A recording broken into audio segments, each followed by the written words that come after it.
आइए, ये latest question है।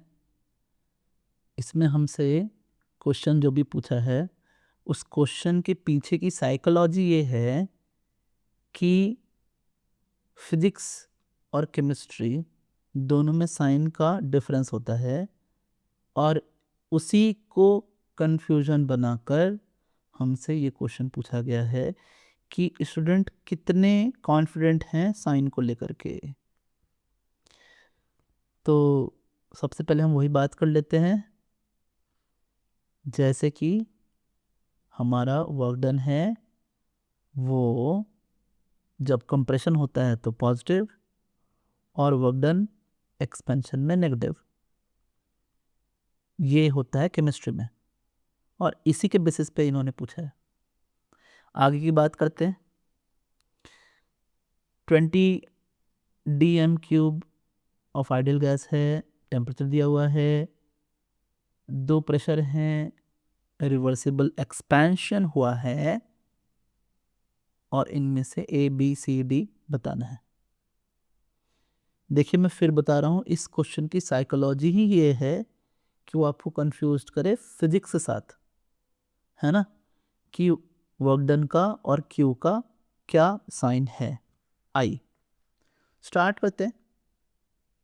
First of all, isothermal setup है, रिवर्सिबल है, तो W reversible for isothermal is equals to -2.303 nRT log of VF upon VI। अब दिक्कत यह है कि इस फॉर्मूले से हमारा क्वेश्चन नहीं बनेगा, तो इसे थोड़ा मॉडिफाई करते हैं। हम लिखते हैं PV is equals to nRT, और क्योंकि आइसोथर्मल सेटअप है तो फिर अगर ये P1 V1 है तो यही इक्वल्स टू क्या होगा, P2 V2 होगा। एग्जैक्टली तो मैं nRT को चेंज करके लिख दूंगा 2.303 P1 V1 लॉग ऑफ, और क्योंकि मेरे पास फाइनल वॉल्यूम और इनिशियल वॉल्यूम नहीं है बल्कि प्रेशर है, तो ठीक है, P1 V1 is equals to P2 V2। So we know कि अगर हमें V2 बाई V1 चाहिए तो ये होगा P1 बाई P2, तो वही यहाँ लिखना पड़ेगा PI अपॉन PS।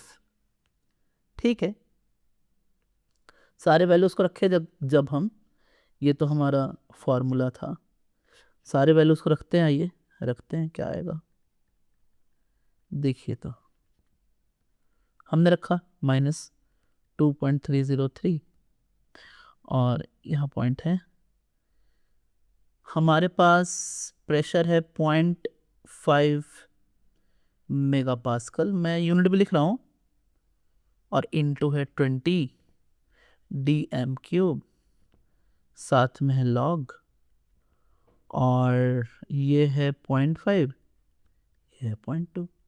ठीक है, थोड़ा सॉल्व कर लेते हैं। आइए सॉल्व करते हैं। जब सॉल्व करेंगे तो हमें दिखेगा ये 2.303, और ये 10 बन जाएगा, और इनटू लॉग ऑफ 5/2। फिर सॉल्व करते हैं, 2.303 प्लस 10, और यहाँ मैं लिखता हूँ log 5 माइनस log 2। अब देखिए log 5 की वैल्यू ना 0.7 ले सकते हैं आप, इट्स सेफ, इट्स 0.698 समथिंग, लेकिन 0.7 ले लीजिए, एकदम सेफ है, कोई दिक्कत नहीं है। ठीक है ना। एक्चुअली यहाँ पर ये इनटू है, ये वाला ये इनटू है यहाँ पर, है ना, इनटू चल रहा है, शुरू से इनटू चल रहा है। ठीक है, आगे देखें, इनटू 10, ये 0.7 ले लिया, और log 2 की वैल्यू सभी को मालूम होती है 0.3 होती है value.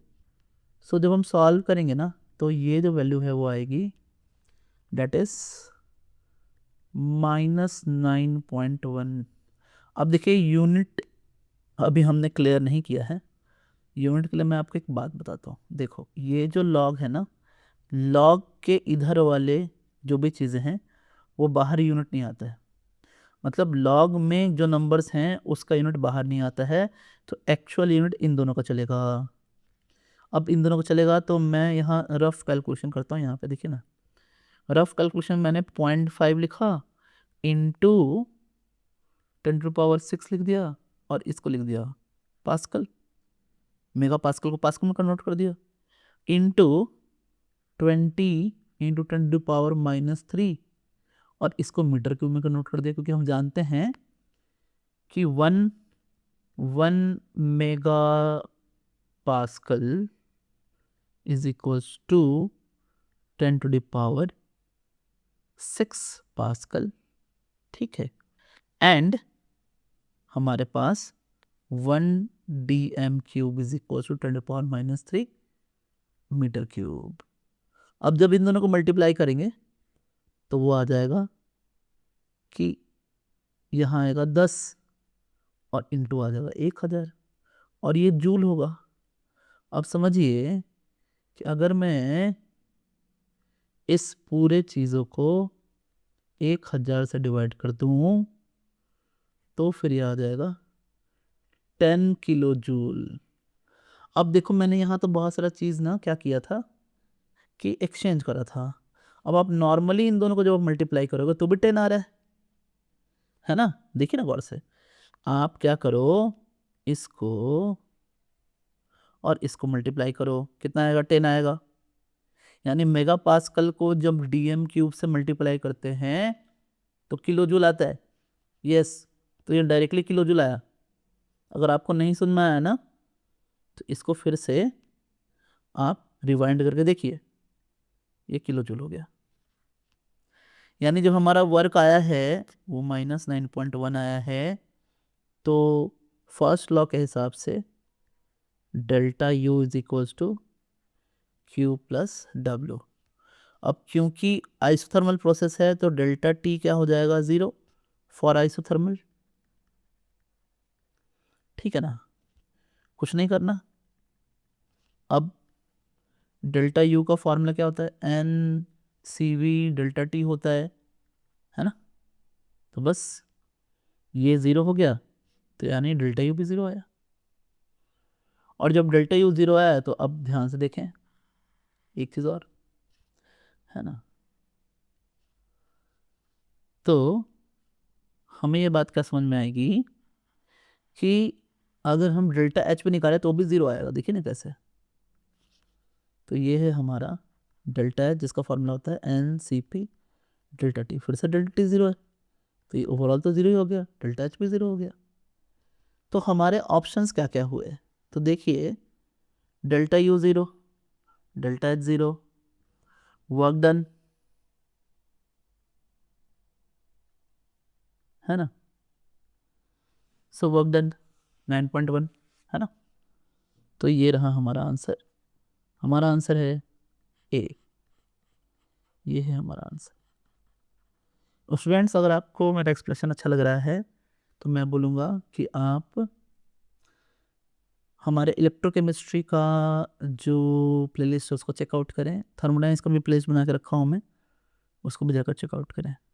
Thanks, subscribe for more.